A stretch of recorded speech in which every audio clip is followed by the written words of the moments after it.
والصلاة والسلام على أشرف الأنبياء والمرسلين وعلى آله وصحبه أجمعين. سبحانك لا علم لنا إلا ما علمتنا إنك أنت العليم الحكيم. رب اشرح لي صدري ويسر لي أمري واحلل عقدة من لساني يفقهوا قولي. أما بعد، الحمد لله على نعمة الإسلام، الحمد لله على نعمة الإيمان وكفى بها من نعمة. Alhamdulillah, segala puji bagi Allah Subhanahu wa Ta'ala. Pagi ini cerah sekali, ya, secerah hatinya jenengan semua. Cerah mau betul. Alhamdulillah, di hari ini kita masih diperkenankan oleh Allah Ta'ala untuk belajar bersama, untuk ngaji bersama, untuk ngerti bersama, untuk tahu lebih banyak tentang syariatnya Rasulullah Shallallahu Alaihi Wasallam, agar ibadah kita semakin benar, agar cara pandang kita semakin lurus, agar hati kita semakin tenang. Karena di tempat-tempat seperti ini Allah Subhanahu wa Ta'ala menurunkan ketenangan, ya. Kalau misalkan hamba itu berkumpul di satu tempat, baca-baca bersama-sama, baca Al-Quran, tahlil dan lain sebagainya, disitulah tempat ketenangan yang sesungguhnya. Sakinah yang diturunkan oleh Allah Ta'ala masuk ke dalam hati kita. Semoga masuknya ini enggak cuma pas waktu kita duduk saja, tapi dibawa sampai pulang ke rumah. Nangani anak-anak lebih tenang, nangani rumah tangga semakin tenang, ada tamu, bukuan dan lain sebagainya. Jadi semakin tenang kehidupan kita dan semakin paham. Ini loh hal-hal yang Allah Subhanahu wa Ta'ala turunkan, anugerahkan kepada manusia-manusia pilihannya. Hidup mereka akan menjadi kehidupan yang paling membawa teladan dan paling membawa kegembiraan, baik itu di dunia sampai akhirat nanti. Jadi tidak ada yang namanya syariatnya Nabi Muhammad sepele, itu tidak ada. Sunnahnya Nabi Muhammad kecil, itu tidak ada. Walaupun misalkan kita membahas tentang Nabi Muhammad itu kalau yang baik-baik dimulainya pakai yang kanan, senengannya tayamun. Sayyidah Aisyah mengisyaratkan Rasulullah itu yuhibbut tayamun, tentang hal-hal yang baik itu sukanya mulai dari yang kanan. Bahkan ketika menjamu tamu atau bikin pertanyaan dan lain sebagainya itu dimulainya dari yang kanan. Jadi misalkan Rasulullah bikin jamuan makan, makanannya ini dikelilingkan seperti yang diceritakan sama Abu Hurairah. Dikatakan Sayyidina Abu Hurairah itu beliau itu kan termasuk ahlus sufah, ya. Jadi beliau termasuk orang yang tinggal di negeri Madinah tanpa tempat tinggal. Jadi tidak punya rumah, ya tidak punya pekerjaan. Terus tinggalnya di mana? Di terasannya masjid. Di terasan masjidnya Rasulullah Shallallahu Alaihi Wasallam, yang diibaratkan mereka makan, ya kalau dikasih makan Nabi, mereka pakai baju seadanya. Kalau diangkat ke atas, upune ketok, diudune titik, udele ketok, seperti itu sampean, saking miskinnya. Dikatakan Sayyidina Abu Hurairah ini pernah suatu hari lapar banget. Akhirnya beliau itu duduk di pinggiran jalan, berharap. Jadi tiap ada orang lewat, ada sahabat yang lewat, ditanyain. Misalkan Sayyidina Abu Bakar yang datang, wahai Abu Bakar, saya nanya dong masalah ini, nanya hukum. Padahal pengennya, harapannya beliau apa? Muka-muka nanti beliaunya ini ngelihat wajahku yang pucat karena lapar, terus aku diundang mangan. Harapannya Abu Hurairah seperti itu. Harapannya beliau pengennya diundang makan. Beliau ngerti ini masalah hukum yang ditanyakan ini paham. Kehalalan, keharamannya itu paham, tapi alasan aja. Sayyidina Abu Bakar ditanya, dijawab sama, oh ini gini, pergi, nggak diundang makan. Sayyidina Umar juga gitu. Sayyidina Umar ini apa ini? Oh ini gini, pergi lagi, nggak diundang makan, nggak peka. Tapi begitu yang lewat ini adalah Rasulullah Shallallahu Alaihi Wasallam. Beliau nanya, ya Rasulullah, ini apa ini ya Rasul? Dijawab sama Nabi Muhammad sambil tersenyum beliau. Alasan ini. Ini orang wajahnya pucat, bibirnya kering dan lain-lain. Mesti lapar ini. Ini mesti lapar. Maka setelah selesai dijawab sama Nabi sekedarnya, setelah itu rene nang. Nah, kalau anak-anak orang Banjar gitu. Karena Abu Hurairah umurnya jauh dari Rasul, masih muda sekali beliau. Sini. Ayo pulang ke rumah. Ayo ke rumah saya. diajak pulang ke rumahnya Nabi. Nabi pulang masuk ke dalam rumah, nanya sama istrinya, ada makanan apa enggak di sini? Punya makanan apa enggak kamu? Katanya Sayyidah Aisyah, waktu itu ada ya Rasul, tetangga kita baru saja ngirimkan seceret susu. Jadi dikirimkan satu ceret, satu gelas, entah satu gelas atau pokoknya satu tempat susu. Akhirnya katanya Sayyidina Abu Hurairah, oh, alhamdulillah ini susu kan lumayan kenyang gitu, masih bukan makanan tapi sudah cukup untuk menenangkan perut yang sedang kelaparan. Akhirnya Rasulullah dikirain duduk di ruangan, ini minumannya taruh di depan kita. Harapannya beliau buat saya semua ini, atau paling enggak berdua lah sama Rasulullah Shallallahu Alaihi Wasallam. Tapi setelah itu Rasulullah mengatakan, ya Abu Hurairah, panggil man fil masjid, panggil orang yang ada di masjid. Katanya Abu Hurairah, tapi beliau dengan harap-harap cemas, aduh tiba-tiba ada orang lain yang diajak makan, yang diajak minum sama Nabi Muhammad. Katanya, tapi Sayyidina Abu Hurairah yang keluar dari lisannya, bala ya Rasul, nggih, siap ya Rasul. Berdiri beliau keluar pergi ke masjid, harapannya di masjid apa? Semoga cuma satu orang, dua orang. Ketika masuk ternyata ahlus sufa semuanya hadir. Orang 70 lebih ada di dalam masjidnya Rasulullah Shallallahu Alaihi Wasallam. Beliau tidak bisa ngomong apa-apa. Perkataannya Nabi Muhammad mengatakan, panggil, undang semua yang ada di dalam masjid. Apalagi ahli sufah yang dipanggil, memang orang-orang kere-kere istilahnya, memang modalnya atau nggak punya uang, nggak punya pekerjaan dan lain sebagainya, diundang makan sama Nabi Muhammad langsung siap, gitu. Siap langsung kan, kayak kita kalau diajak, yuk ngapain ke sini, siap. Ngandok nih gini, siap. Kayak gitu. Nah, ini apalagi semuanya istilahnya nggak pernah kenyang sampai seperti itu. Akhirnya diundang sama Sayyidina, yuk ke rumahnya Nabi. Diajak, setelah itu Rasulullah mengatakan, wahai Abu Hurairah, suruh masuk 10. Suruh masuk 10. Masuk 10 orang, duduk jejer-jejer. Maka yang pertama kali dikasih sama Nabi yang sebelah kanan. Jadi yang duduk paling dekat sama Nabi dan di sebelah kanan itu yang disuruh minum duluan. Minum satu. Minum. Dikirain saya paling titik-titik kan, cuma satu gelas gitu. Harusnya minumnya sedikit. Tapi ketika sahabat pertama itu minum, beliau ketika minum satu teguk, karena ngelihat ini personilnya yang mau minum masih banyak, dilepaskan gelasnya, katanya Nabi, isyrab, suruh minum lagi, isyrab, sampai orang ini mengatakan, sampai perutku itu rasanya sudah tidak muat lagi, sampai warak banget. Baru dipindahkan ke yang kedua, yang ketiga, yang keempat, sampai 10 orang semuanya minum dan semuanya kenyang. Keluar, masuk 10 lagi. Terus 10, 20, 30, 40 sampai 70 orang semuanya minum dari satu gelas susu yang tidak berubah, istilahnya tidak terus ke belakang di jogging, nah di belakang tidak sama sekali. Sampai terakhir setelah 70 orang itu pergi, baru Rasulullah mengatakan, ta'al ya Abu Hurairah, sini duduk, minum. Suruh minum, sama juga Sayyidina Abu Hurairah mengatakan, saya minum hatta syabitu, sampai saya itu kenyang. Baru tak gilikan lagi, katanya Nabi, isyrab, ayo minum lagi, sampai beliau mengatakan, tidak kuat saya ya Rasul, tidak kuat lagi saya untuk minum dari susu ini. Sisanya baru diminum sama Rasulullah Sallallahu Alaihi Wasallam. Ini Nabi kita, ini Nabi Muhammad Sallallahu Alaihi Wasallam. Jadi sunnahnya Nabi tidak ada yang kecil sama sekali. Meskipun cuma tentang ngopeni sesuatu dengan tangan kanan, makan tangan kanan, minum tangan kanan, pakai sandal tangan kanan, pakai kaos kaki dimulai dari yang kanan, dengan celaan yang kanan dulu, alisan yang kanan dulu, foundationan yang kanan dulu, bibiran yang kanan dulu, semuanya. Mulai dari yang kanan dan hadirkan di dalam kanan-kanan itu tadi, ini sunnahnya Rasulullah Shallallahu Alaihi Wasallam. Kayak gini loh, Nabi Muhammad itu senengnya memulai sesuatu dengan yang sebelah kanan. Ini Nabi kita.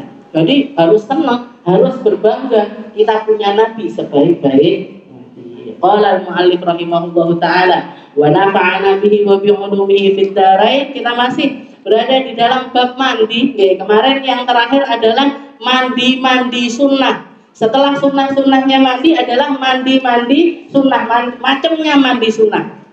Kita sudah membahas tentang mandi Jumat, mandi hari raya, Idul Fitri dan juga Idul Adha, mandi setelah memandikan jenazah, dan juga mandi ketika mau sholat istisqa, ketika mau sholat istisqa. Dan yang selanjutnya adalah ghuslu khusufil qamari wa khusufil syams, mandi ketika terjadi gerhana matahari ataupun gerhana bulan. Belum ini. Jadi mandi ketika gerhana namanya gerhana apa purnama? Gerhana. Jadi ghuslu khusuf kalau purnama itu setiap bulan terjadi, tapi kalau gerhana itu belum tentu, belum tentu beberapa bulan sekali atau kadang-kadang bahkan tahunan baru terjadi yang namanya khusufil qamar atau khusufil syams, gerhana matahari ataupun juga gerhana bulan. Kapan kita disunahkan untuk mandi gerhana? Wa yadkhul waqtuhuma bibtida'it taghayyur, ketika telah terjadi perubahan. Kalau gerhana matahari terjadi perubahan di matahari, kalau gerhana bulan terjadi perubahan pada bulan. Di situ masuk waktu kesunahan untuk kita melaksanakan sholat gerhana, plus masuk waktu untuk melaksanakan mandi sunnah dari melaksanakan gerhana. Jadi bareng masuk mau itu waktunya untuk sholat atau waktunya untuk mandi, itu masuk bitabayur dengan terjadinya perubahan pada gerhana tersebut. Waktuhuma bi fi'lis shalah wa yakhruj waktuhuma bi fi'lis shalah, dan keluar waktunya kalau kita selesai melaksanakan sholat. Berarti gimana? Mandi dulu baru sholat, bukan sholat dulu setelah itu mandi. Jadi mandi kita, jadi begitu gerhana terjadi mandi kamilan, mandi sunnah secara sempurna, istilahnya yo keramas, yo bersih-bersih, tempat sama persis seperti mandi wajib. Selesai mandi, kalau misalkan diadakan sholat berjamaah gerhana, misalkan sudah, kayak sekarang kan sudah ada pemberitaan kan dari pemerintah, dari TV dan lain sebagainya, hari ini jam sekian akan terjadi gerhana. Ya sudah, jangan siap-siap. Masuknya itu sekitar jam 8 misalkan, gerhana matahari terjadinya jam 8. Waktu untuk melaksanakan sholat gerhana yang berjamaah, yang bareng-bareng atau sendiri-sendiri dimulai setengah 9 misalkan. Ya sudah, begitu jam 8 dengan mandi langsung berangkat untuk melaksanakan sholat, entah itu gerhana matahari atau juga gerhana bulan. Jadi keluar waktunya kalau orang sudah sholat. Jadi kalau misalkan habis sholat baru mau mandi, hilang kesunahan dari melaksanakan mandi ketika gerhana tersebut. Tapi bukan, tidak usah diembel-embeli, saya mandi ketika gerhana biar suami saya cinta sama saya atau apa mahabbah lah biar ini, tidak usah. Kenapa kok melaksanakan yang sunnah? Ini adalah kesunahan yang diajarkan oleh Rasulullah Shallallahu Alaihi Wasallam. Apa ditambahi mandinya pakai kembang tangga, mandinya pakai melati, enggak, liane enggak kabel pokoknya. Mandi pakai apa ya? Pakai air bersih, pakai air yang sah untuk mandi. Setelah itu yang keenam, mandi sunnah yang keenam adalah ghuslul kafir idza aslam. Mandinya orang non muslim ketika mereka masuk Islam. Jadi orang kalau begitu mereka mengatakan asyhadu alla ilaha illallah wa asyhadu anna muhammadar rasulullah, maka setelah syahadat tersebut ada kesunahan untuk melaksanakan mandi. Sunnah hukumnya untuk mandi. Hadza idza lam yujnib hala kufri, dan ini kesunahan ini berlaku bagi seseorang yang masuk Islamnya itu dan dia sebelum masuk Islam itu belum pernah terjadi junub sama sekali. Berarti gimana? Kalau perempuan belum pernah haid, belum pernah nifas, belum pernah berhubungan badan, belum pernah keluar sperma dan lain sebagainya, maka sunnah, hukumnya sunnah untuk mandi. Tapi kalau misalkan dia sudah pernah masuk Islamnya kapan? Umur 20 tahun, berarti sudah haid, sudah pernah hubungan misalkan dan lain sebagainya, berarti gimana hukumnya? Wajib mandi.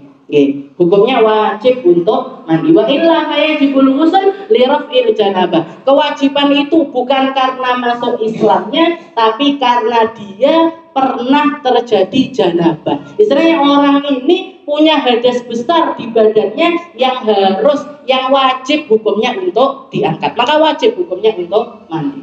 Kalau belum pernah janabah, maka hukumnya adalah sunnah. Dan tidak boleh kita mengatakan istilahnya kalau misalkan ada orang mau masuk Islam, ayo mandio dulu, tidak boleh. Ayo kamu mau masuk Islam, mandio dulu, itu sesuatu yang tidak boleh. Bahkan para ulama mengatakan man radiya, ada orang sudah punya keinginan untuk masuk Islam. Ada orang punya keinginan masuk Islam kok diundur-undur, istilahnya walaupun cuman sekadar untuk mandi dan lain sebagainya. Ini berarti orang ini ridho bil kufur. Wa man radiya bil kufur kafir. Orang yang ridho dengan adanya kekufuran, dia yang dihukumi kafir. Maka tidak boleh. Jadi kalau ada, kecuali kalau dia pengen sendiri, ya dia sudah janjian, misalkan saya mau masuk Islam di tempat ini sama ustadz ini di waktu ini jam sekian. Sebelum dia datang, niat mandi untuk membersihkan segalanya, setelah itu mengikrarkan masuk Islam, itu lain lagi. Kenapa? Karena yang punya keinginan adalah orang itu sendiri. Orang yang mau masuk Islam itu sendiri. Sedangkan untuk kita umat Islam, Allah Ta'ala saklek istilahnya aturannya la ikraha fiddin. Jadi di dalam beragama atau di dalam menjalankan perkara agama itu sama sekali tidak boleh ada pemaksaan di dalamnya. Kayak jenengan duduk di sini. Apa saya mengatakan yang sudah pernah duduk di sini wajib duduk terus? Saya nerangkan tentang sholat, Saya apa terus saya mengatakan wajib sholat terus? Ya memang wajib sih. Tapi nggak perlu dipaksakan. Misalkan kita ketemu ada orang sholatnya alon-alon, dan itu urusannya dia sama Allah Subhanahu wa Ta'ala. Urusannya para nabi, urusannya para rasul, urusannya para penyampai agama ini hanya sebatas menyampaikan saja. Tidak boleh sampai memaksakan. Harus baktinya sama suami harus kayak Sayyidah Fatimah Zahra. Siapa kita? Saya ngomong loh, tidak bisa. Yang ngomong aja loh, tidak bisa. Jadi tidak pernah ada pemaksaan di dalam agama. Jadi semuanya harus murni dari hati orang itu sendiri. Kecuali kalau dia memang pengen. Kayak yang terjadi sama Raja Yamamah. Ada satu orang raja yang kalau Yamamah itu sekarang kalau kita taunya Riyadh. Riyadh itu ibu kotanya Arab Saudi. Tempat itu di daerah tersebut dulunya ada raja yang namanya Sumamah bin Usal. Jadi rajanya tempat tersebut, rajanya Yamamah ini namanya Sumamah bin Usal.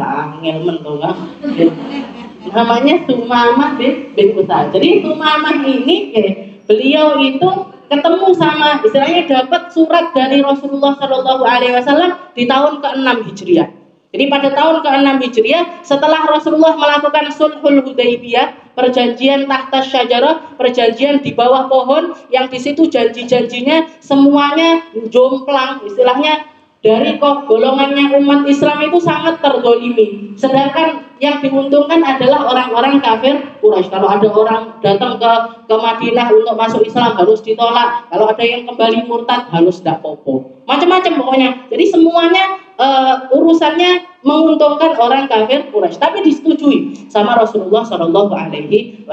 Nah, pas waktu terjadi suluh, makanya namanya suluh, perjanjian damai. Tidak boleh ada peperangan selama sekian tahun. Tidak boleh ada kedoliman satu sama lain dan lain sebagainya. Akhirnya terjadi perdamaian. Nah, di waktu itu, pada saat itu Rasulullah SAW cara dakwahnya dengan cara damai juga. Beliau ngirimkan surat kepada raja-raja yang ada di sekitaran Arab sampai ke luar negeri, sampai ke Habasyah, sampai ke Mesir, sampai ke Irak dan lain sebagainya, semuanya disurati sama Nabi Muhammad, dimulai dengan dimulai dengan kata-kata aslim taslam, masuk Islamlah kamu, maka kamu akan selamat. Aslim, masuk Islamlah kalian akan mendapatkan pahala 2 kali lipat dari Allah dan lain sebagainya. Bukan cuma surat yang datang, tapi juga utusannya Rasulullah Shallallahu Alaihi Wasallam. Termasuk yang disurati adalah Sumamah bin Utsal ini.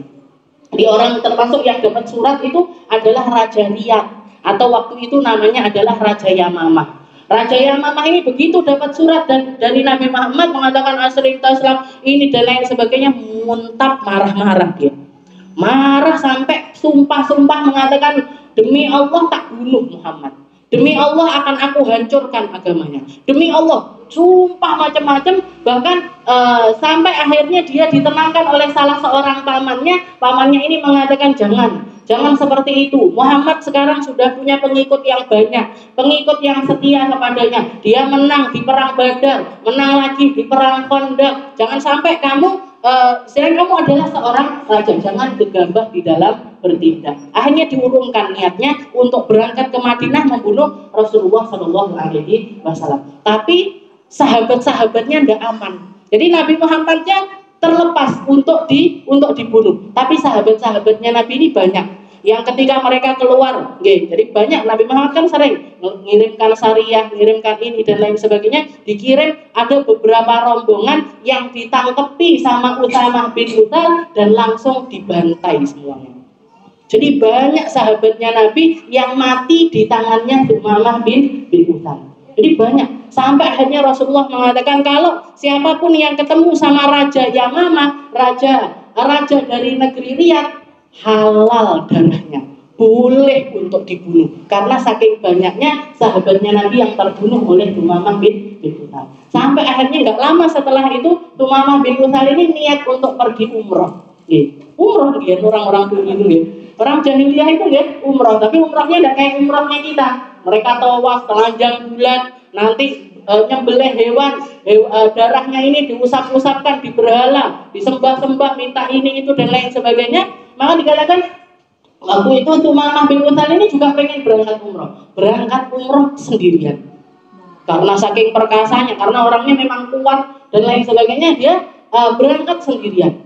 Di tengah jalan ketika dekat sama negeri Madinah, ketangkep sama penjaga perbatasannya Rasulullah Shallallahu Alaihi Wasallam. Tapi orang-orang sahabat ini tadi tidak tahu kalau ini adalah Raja Yamamah, tidak kenal kalau dia adalah seorang raja.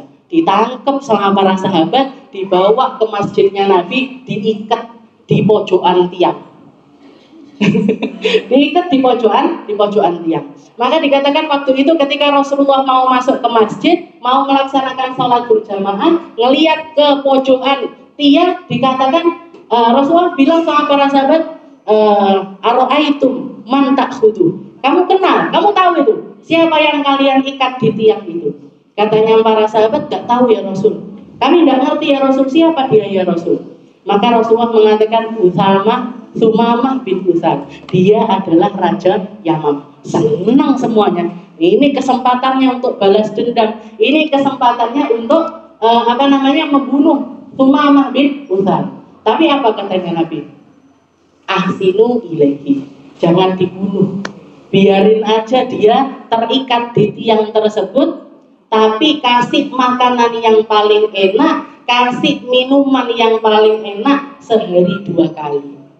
Bayangkan. Jadi disuruh, bahkan Rasulullah langsung pulang ke rumah, bilang sama istri-istrinya, ayo perah susu dari onta-onta kita sehari 2 kali dan hidangkan kepada rumah. Waktu itu susu adalah sesuatu yang istimewa, sesuatu yang mahal.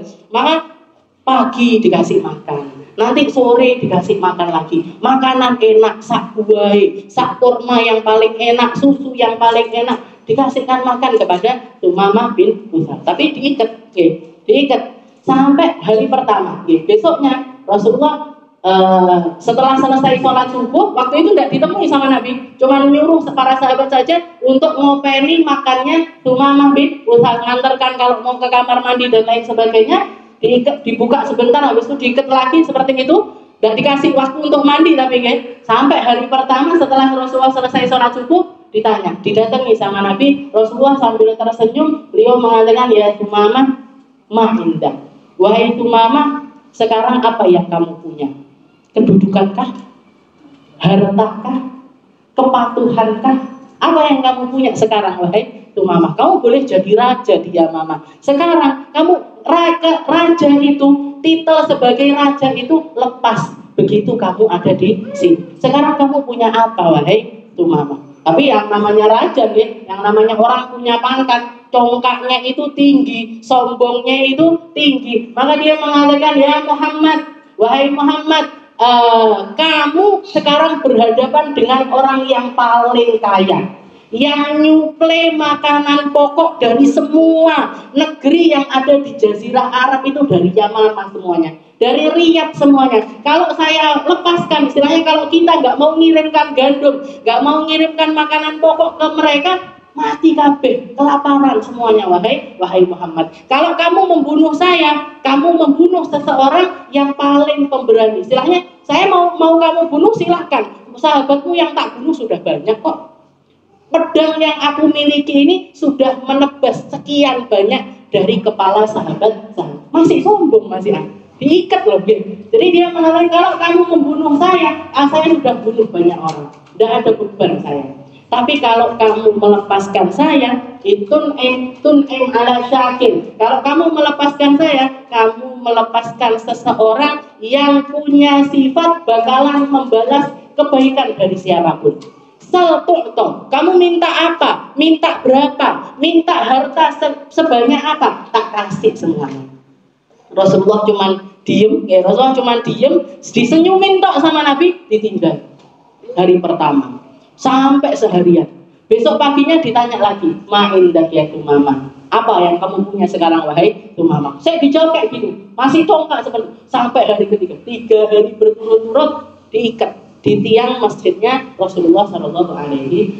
Di hari ketiga itu jawabannya masih sama, maka Rasulullah mengatakan kepada para sahabat, lepaskan dia. Disuruh melepaskan. Para sahabat mengatakan, ya Rasul, dia sudah bunuh banyak orang, ya Rasul. Biarin, lepaskan. Ya Rasul, kudanya disita, ya Rasul. Tidak usah. Bajunya, ya Rasul. Tidak usah. Bekalnya, ya Rasul. Tidak usah. Lepaskan dia dengan semua yang ada padanya. Ya Rasul, kalau gitu masa tidak dibayar apa-apa kita, ya Rasul? Di perang Badar, orang-orang para tahanannya Mekah itu disuruh bayar sekian dinar, sekian dirham untuk melepaskan diri. Kalau tidak gitu, yang tidak punya harta disuruh mengajarkan anak-anak kecil baca, disuruh mengajarkan menulis dan lain sebagainya. Masa ini dilepaskan begitu saja, ya Rasul? Lepaskan. Akhirnya dilepaskan. Ambil kelunu gitu. Kayak jadi ini kan istilahnya martabatnya kan tersakiti. Aku ki loh suge, saya ini loh raja, saya ini orang yang punya pangkat, tapi di depan Muhammad tidak ada nilainya saya. Di depan para sahabatnya Muhammad tidak mengharapkan apa-apa mereka dari saya. Keluar dia dari masjid dengan semua yang dia bawa ketika berangkat, karena mau umrah, otomatis bawa uang banyak, bawa baju bagus dan lain sebagainya. Dia keluar dari masjidnya Nabi sambil merenung, sambil toleh melihat kepada sahabat-sahabatnya Nabi, jalan dia sampai ke pinggiran sungai yang ada di sebelahnya, pekuburan Baqi. Di situ dia melepaskan semua pakaiannya, seluruh mandi, dibersihkan semua dirinya. Berapa hari tidak mandi, dibersihkan seluruh badannya. Setelah itu ganti baju yang paling bagus, balik lagi ke masjidnya Nabi, teriak di pintu masjid sambil mengatakan, ya ma'syaran nas, ya ma'syaran nas. Ngumpul orang-orang banyak di masjidnya Nabi. Setelah itu mengatakan, fa inni ushidu alla ilaha illallah wa anna muhammadar rasulullah. Sekarang saya bersaksi tidak ada Tuhan selain Allah dan Muhammad adalah utusan. Yang dilihat di masjidnya Nabi orang sholat, yang dilihat di masjidnya Nabi orang baca Quran, yang dilihat di masjidnya Nabi orang yang ramah-ramah, ngeladeni, bersihkan, bawa ke kamar mandi dan lain sebagainya, itu sangat berkesan di dalam hati Sumamah bin Utsal sampai dia mengikrarkan, mengatakan asyhadu an la ilaha illallah wa anna muhammadar rasulullah. Dipanggil Nabi. Dipanggilkan Nabi Muhammad, didatangkan Nabi Muhammad ganti nanya, ya Sumamah, wahai Sumamah, kenapa kok udah kemarin masuk Islamnya? Tak tawani hari pertama, tak tawani hari kedua, tak tawani hari ketiga, kamu tetap kekeh tidak mau masuk Islam. Lah ini setelah dilepaskan kok malah balik dewi. Setelah dilepaskan kok kembali sendiri kamu, dan kamu mengatakan asyhadu an la ilaha illallah wa anna muhammadar rasulullah. Maka Sumamah bin Utsal mengatakan, saya kalau kamu lepaskan kemarin saya tidak mau, saya tidak terima. Dari awal pertemuannya sama Nabi sudah pengen masuk Islam.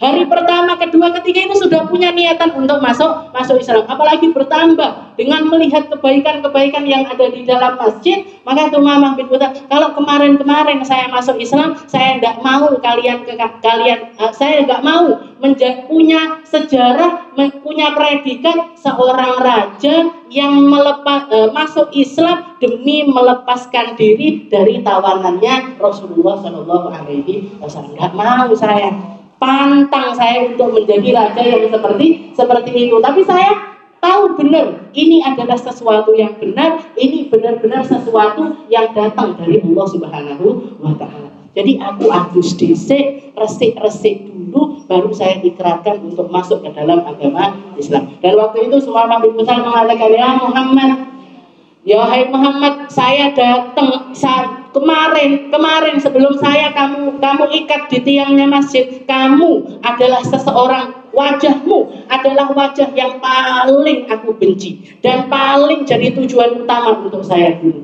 Tapi sekarang wajahmu adalah wajah yang paling saya cintai di atas muka bumi ini, lebih dari anakku, lebih dari istriku, lebih dari keluargaku. Wahai Muhammad, kemarin agamamu adalah agama yang paling aku benci, tapi sekarang agamamu adalah agama yang paling aku cintai. Ya Muhammad, negerimu kemarin adalah negeri yang sudah aku siapkan dengan bala tentaraku untuk aku serang, dan sekarang tidak ada tanah yang lebih aku cintai dibandingkan tanahmu. Itu Sumamah bin Utsal. Masuk Islamnya seorang raja, keren.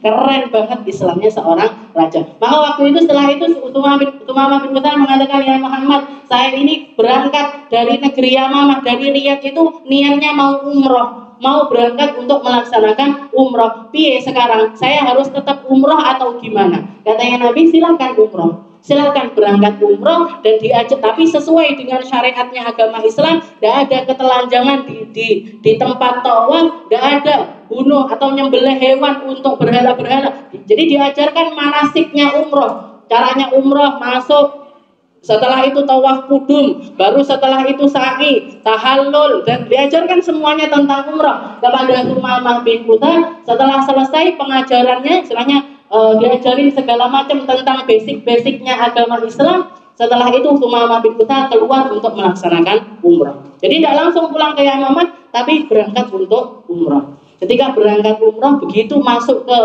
perbatasannya Mekah, dia teriak di atas kuda dan sendirian. Teriak di atas kudanya sambil mengatakan, labbaik Allahumma labbaik, labbaik la syarika laka labbaik, innal hamda wan ni'mata laka wal mulk la syarika. Itu diulang-ulang sampai masuk ke dalam negeri Mekah. Orang Mekah belum ngerti tentang talbiyah, tidak ngerti caranya talbiyah, melek-melek ya.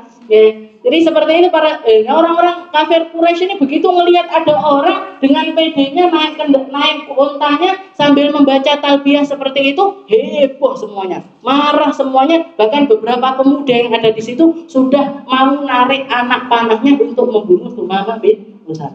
Akhirnya orang tua-tua yang mengatakan, anak muda, kalian nggak ngerti siapa dia.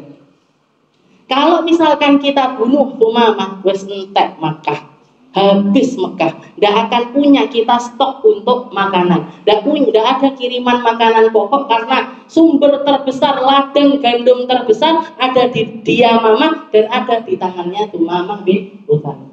Akhirnya para orang-orang kafir Quraisy itu mengatakan, ya Sumamah, wahai Raja Yamamah, Kenapa? Apa kamu sudah murtad dari agama nenek moyangmu? Katanya Umamah, lah, saya tidak pernah murtad, saya tidak pernah keluar dari agama. Tapi sekarang saya jadi pengikutnya sebaik-baik agama, pengikutnya Nabi Muhammad Sallallahu Alaihi Wasallam.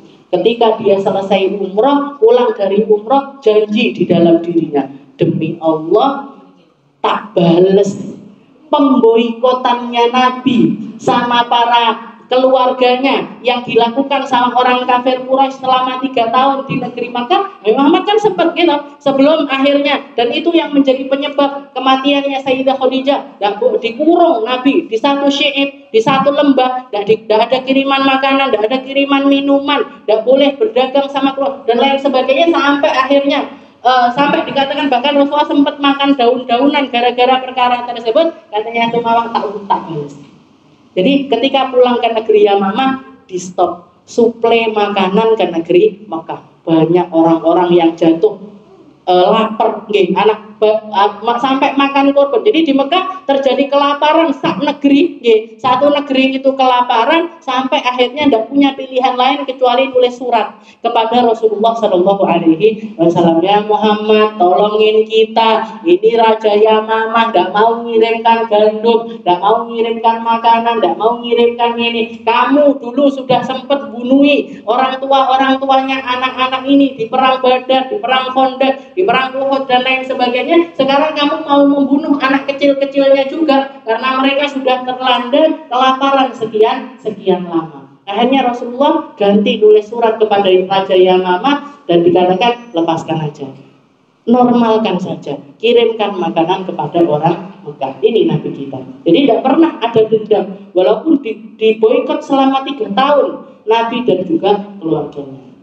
Sejak saat itu sudah beliau pulang ke Yamamah, syiarkan agama Islam di situ sampai seperti yang kita lihat sekarang ini, seluruh jazirah Arab semuanya menjadi pengikutnya Nabi Muhammad Shallallahu Alaihi Wasallam. Jadi seperti itu. Usulul kafir idza aslam, mandi ketika orang masuk ke dalam agama Islam, tapi bukan sebelumnya, tapi setelahnya, kecuali kalau mereka punya keinginan sendiri. Seperti itu Umamah bin Butal ini tadi. Setelah itu yang ketujuh, al-ghuslu li ifaqatil majnun wal mughma alaih. Mandi ketika orang sadar dari pingsan atau juga dari kegilaan. Orang gila sadar, sembuh dari gilanya. Gimana hukumnya? Sunnah mandi. Orang semaput, pingsan, habis itu bangun dari pingsannya, sunnah hukumnya untuk mandi. Liqaulil Imam Syafi'i, karena perkataannya Imam Syafi'i, qalla man janna illa wa anzal. Sedikit rata-rata orang kalau gila atau orang kalau mughma alaih atau pingsan itu biasanya inzal. Inzal itu keluar sperma. Sadar tidak sadar mereka itu keluar sperma. Maka kalau yakin keluar wajib mandi. Tapi kalau tidak yakin keluar, hukumnya sunnah untuk mandi. Dan yang ke-8, al-ghuslu lil hijamah, mandi setelah hijamah. Napa hijamah? Dibekam. Jadi setelah bekam itu sunnah hukumnya untuk mandi. Wa hiya ikhrajud dam, itu keluar darah. Dikeluarkan darah, sunnah hukumnya untuk mandi. Jadi patokannya semua hal yang bikin lemes. Jangan kalau lagi lemes karena melakukan sesuatu, hukumnya sunnah untuk mandi, termasuk bekam. Dan yang ke-9, al-ghuslu li dukhulil masjid, mandi ketika mau masuk masjid. Setiap mau masuk masjid, sunnah tapi hukumnya. Sunnah hukumnya untuk mandi. Ghuslu li dukhulil masjid. Yang ke-10, ghuslu kulli lailah min layali Ramadan. Yang ke-10 adalah mandi setiap malam di bulan Ramadan. Jadi mandinya bukan pas sebelum buka, tapi setelah berbuka. Sunnahnya mandi, adanya kesunahan mandi adalah di malam-malam Ramadan, dan kesunahannya sebelum melaksanakan sholat Isya. Jadi antara maghrib sama Isya itu ada kesunahan untuk melaksanakan mandi. Ghuslu kulli lailah min layali Ramadan wa yadkhul minal maghrib, masuk waktunya ketika maghrib, likayyan syatlil qiyam, agar tarawihnya tidak lemas. Agar tarawihnya juga tidak lemes. Juga agar apa? Juga untuk nurunkan, istilahnya orang kalau habis makan, habis buka istilahnya terlalu kekenyangan, nah itu untuk ngisi waktu untuk nurunkan sedikit itu mandi, jadi isyaknya sudah seger kembali. Jadi sunnahnya mandi bukan pas poso ya atau sebelum berbuka enggak, tapi malam hari. Jadi al-ghuslu kullailah min layali Ramadan. Ini sunnah. Dan yang ke-11 agsamul hajj wal umrah, mandi haji dan juga umrah. Ketika mau ihram sunnah mandi, mau masuk Mekah sunnah mandi, mau wukuf di Arafah sunnah mandi, mau tawaf kudum ataupun tawaf ifadah, tawaf wajib, tawaf wajib itu hukumnya sunnah untuk mandi. Lek tawaf sunnah tidak sunnah. Tawaf sunnah tidak sunnah untuk mandi. Karena kalau tawaf sunnah kan kapan aja bisa, gitu. Jenengan misalkan pas lagi di Masjidil Haram, habis sholat subuh nganggur duduk melek tawaf, punya wudhu pengen tawaf, boleh. Apa sunnah mandi? Enggak. Kenapa? Karena tawafnya adalah tawaf sunnah, dan setiap tawaf sunnah enggak sunnah setelahnya sa'i. Jadi enggak harus habis tawaf sa'i, enggak. Tawaf sa'i itu menjadi satu kesatuan ketika jenengan umroh atau tawaf ifadah atau tawaf kudum. Nah, ini habis tawaf sa'i. Tapi kalau untuk tawaf saja, maka tidak ada kesunahan mandi di dalamnya. Tapi 2 rakaat setelah tawaf sunnah. Jadi tawaf habis itu sunnah untuk melaksanakan sholat 2 rakaat. Jadi tawaf waramil jimar, mau lempar jumrah sunnah mandi. Wal mu'tamad annahu la yusannu al-ghusl lil mabit bil Muzdalifah li qurbihi min ghusl al-wuquf bi Arafah. Juga tapi tidak sunnah untuk mandi untuk melaksanakan sholat, untuk melaksanakan wukuf di Muzdalifah malam. Kenapa? Karena siangnya sudah wukuf di Arafah. Siang wukuf di Arafah, berangkat malamnya berangkat pergi ke Muzdalifah. Maka karena terlalu dekat tidak sunnah untuk sunnah satu-satu. Kalau jenengan mau masuk ke Mekah, juga mau ihram, juga mau tawaf kudum, mandinya apa yo 3 kali? Ya usah, 1 aja, digabung 3-3-nya. Jadi di bandara ketika mau masuk ke Mekah atau ketika nyampe di Riyadh mau niat ihram, di situ mandi dulu, niat untuk ihram, niat untuk masuk ke dalam Mekah. Karena orang masuk ke Mekah ini wajib dalam keadaan ihram. Wajib hukumnya untuk dalam keadaan ihram. Maka sunnah mandi dulu. Setelah itu jadi ada 3 kesunahan yang diniatkan. Niat masuk Mekah, niat mandi masuk Mekah, mandi untuk ihram, dan mandi karena mau melaksanakan tawaf kudum. Mau melaksanakan tawaf kudum. Muga-muga tahu kabeh. Yang belum pernah disegerakan, sing wis tau neh, dan Rasulullah bin Arafah. Dan yang ke-12 al-ghuslu lidukhuli Madinati Rasulillah sallallahu alaihi wasallam. Dan yang ke-12 mandi ketika akan mau masuk ke dalam Madinah tuh Rasulullah sallallahu alaihi wasallam. Jadi mau masuk Madinah juga sunnah hukumnya untuk mandi. Walaupun enggak ada ihram di Madinah, enggak ada yang namanya ihram. Ihram cuma ada di Mekah. Tapi Rasulullah mengatakan man zara Makkah al-Mukarramah, barang siapa yang berangkat ke Mekah kok enggak ziarah ke Madinah, kok enggak ziarah ke tempatnya Rasulullah sallallahu alaihi wasallam, faqad jaban. Berarti orang itu nyuekin saya, katanya Nabi. Orang yang ke Mekah kok enggak ke Madinah, jadi berangkat ke Mekah untuk haji ataupun umrah, tapi tidak mampir di Madinahnya Rasulullah sallallahu alaihi wasallam, orang ini adalah orang yang telah nyuekin aku, katanya Rasulullah sallallahu alaihi wasallam. Ini ke-12. Yang terakhir, al-ghuslu li huduri ay majma'il khairin lil muslimin. Mandi ketika mau masuk ke perkumpulannya orang Islam. Perkumpulan itu berapa banyak? Salah sama fauqaha. 3 orang ke atas itu sunnah hukumnya untuk mandi. Jadi jangan ngumpul kepet-kepetan. Jadi jangan ngumpul kepet. Walaupun cuma 3 orang ya, ketemu sama ini mandi. Nah, itu adalah mandi yang terakhir. Wallahu a'lam bishawab.